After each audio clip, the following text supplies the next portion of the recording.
Welcome back live to the Washington, D.C. Auto Show, and joining me right now, one of my favorite executives in the business, Johan de Nysschen, the president of Audi of America. Great having you here, Johan. Always good. So, I know you've been on a jihad, if you will, to really get diesels moving forward in this country. Where's the battle stand right now in terms of getting the American public and, more importantly, the legislators here in Washington, D.C. to listen to your message? Well, I don't know if I would go as far as calling it a jihad, but it's a serious topic. We're making good progress. I think the vindication of the message is also in the sales. At the moment, a very high percentage of our total sales mix of both the Q7 and the A3 TDI account for diesels. In the case of the A3, it's as high as 54%. That's a lot. In the Q7, it's almost 50%, 47%. So that's really good. And of what's course, changing it? What is getting people to come into your showrooms and say, I want a diesel in that? I think the general understanding of the benefits of not only the great fuel consumption, but there are an increasing number of people who are concerned about the environment, who recognize also the inherent environmental benefits of lower CO2 emissions. And that was really underscored, I think, by the famous award that we are so proud of for the A3 as Green Car of the Year for 2010. And it's got to be, too, just the natural way that these cars drive. I'm sure people are coming in once they experience a diesel thinking, hey, not only does it drive well, but I get so much better fuel economy on top of it. This is exactly the thing. You know, for so many people, when you think about economy, you think you've got to forfeit driving enjoyment. And where we say with a clean diesel, you can really have it all. Great drivability, fantastic torque, great acceleration, yet you're doing the right thing by the environment and the right thing by your pocketbook. We've got a lot of questions here for you that's coming in from the chat room. You know, one of the questions was, what about gas pumps and gas stations? I mean, this is where you really get down to consumer use, and in a lot of cases, not all cases, what you've got are very dirty, kind of unattractive places where you've got to go refuel your diesel car. Do you see that changing as well? I do, and I know that the oil industry is very actively engaged in addressing this area. Shell is our technology partner, so I certainly know what they're up to. And they're looking at fairly widespread upscaling of the forecourt, not only with more availability of diesel pumps, but also locating them in an area where it's, shall we say, more environmentally friendly for motorists as opposed to the heavy trucks. Mm-hmm. As to the general availability, it continues to creep up. I think it's now almost at 50% of all pumps, or all stations in the country have a diesel pump. I've done 2 cross-country trips, one of them privately in a diesel-powered car. And the only place where I didn't find a diesel pump at the very first station I drove into was in Little Rock, Arkansas. And the gas station across the road had diesel. So it can be done. It's there. It's everywhere. Okay, here's one of our favorite chat room guys. Herman the German at 35,000 feet says, what color is your R8? My R8 is dark blue. Dark blue. There you go, folks. And we've got a Danny Youngblood in Cleveland who asks, any chance North America might see the diesel-powered four-door pickup, similar to the Honda Ridgeline? Certainly not from Audi. It's not our business, but I have no doubt that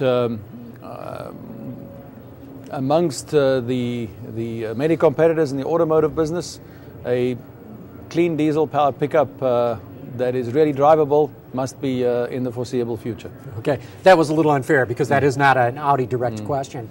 See, we've had some people on here today who said there's even stricter diesel emission standards coming down the road, largely being driven out of the California Air Resources Board. It almost sounds to me like they don't want to see diesel succeed no matter how clean you get it.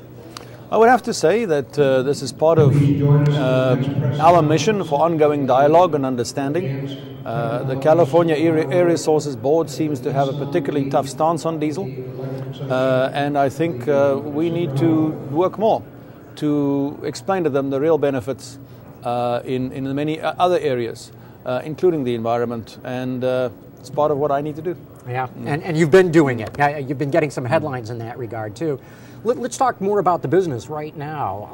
How does January sales look for Audi? Looking good. We actually ended the year with an all-time record market share for us.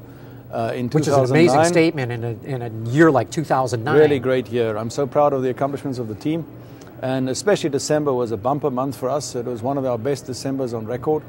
And that meant that our inventories going into 2010 were a little bit lower than we'd want, especially on Q5. On Q7, day supply is down to only kind of 2 weeks. So that'll hold down sales, but I expect that we should come out by the end of January well ahead of last year. Well, that's to last year, which is an easy comparison, is it not, or no? Certainly so, but you know, we had the benefit of a very strong fourth quarter in 2008, given the launch of the new A4 at that time, and that momentum carried through to January. That's part of why we did so well last year, is that we've really been gathering speed consistently. So January last year wasn't particularly weak for us, and I look forward to a very satisfying January in 2010. Good, that's great to hear. Okay, Kevin Davies from Columbus, Ohio asks, are you going to expand your TDI lineup? He says, he points out the A4 and the A6 don't have a diesel in them. You're right, and I wish I could have them here by yesterday. We wanted to test the market and to see also what the general reaction could be. I think the numbers I quoted in my opening remarks are a clear indication that America is ready for clean diesel. And I'm actually on a plane tomorrow back to Germany to go and discuss these models that now line up that are crying out for diesels.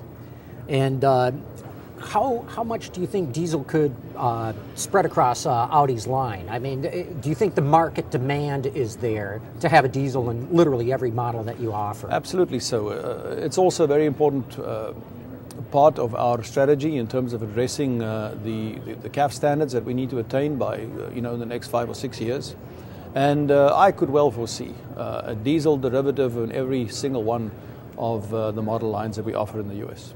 How are people reacting to the BlueTech technology, where every 10,000 or 12,000 miles, I think it is, you have to put more of the BlueTech fluid in? Is that a concern amongst customers or not? This is the AdBlue, the urea additive that you have to put in. We use a pretty sizable supplementary tank reservoir to store it, and that easily covers the mileage intervals that we normally associate with standard routine servicing, 15,000 miles, and so it's not an issue. And Audi also seems to be hedging its bets, because certainly at the Detroit show you showed the e-tron electric car, which I find very interesting, because it seems to me the first concept that I saw for that was a converted R8, and this car was completely different. Yes, the e-tron we showed in Detroit was conceived as an electric vehicle from the get-go. The reality for us is that we see electrically powered cars forming an important part of the longer-term future. It's not tomorrow, but unless we start investing in this technology, unless we actually commercialize the technology, it'll be very expensive, and volumes in the beginning will be low, but that's the only way you learn. And there are many economic and technological hurdles to overcome. People might think that electrically powered cars represent utopia or the promised land. There are many challenges to get there, and so it's not 5 years away, it's more like 20. But Audi is a leading innovative car company, and will be a leading innovative brand when it comes to electrically powered cars as well. Johan, you've really moved the needle for Audi in this market. As you well know, Audi is the #1 luxury maker in China. I think Audi's been outselling certain BMW lines in Europe. What's your outlook for where Audi can go in the American market? Actually, 2009 saw Audi take the #1 position in Europe for the first time. So we have outsold our two illustrious German competitors. Of the 17 European markets, we're #1 in 12 and #2 in 5. As you said, China, a car market now that's larger than the US, as astonishing as that may seem. It is a reality. We are the #1 premium brand there. So to really entrench our position and put us on our route to being the #1 automotive brand globally, America has to do its share, and so there's a big challenge for me and my organization. But in the US, we clearly have a lot of potential. There's still a big gap in terms of overall market presence between ourselves and our two German competitors. But our focus is going to continue on a consistent execution of strategy. We're developing a brand, and the volume will follow one day.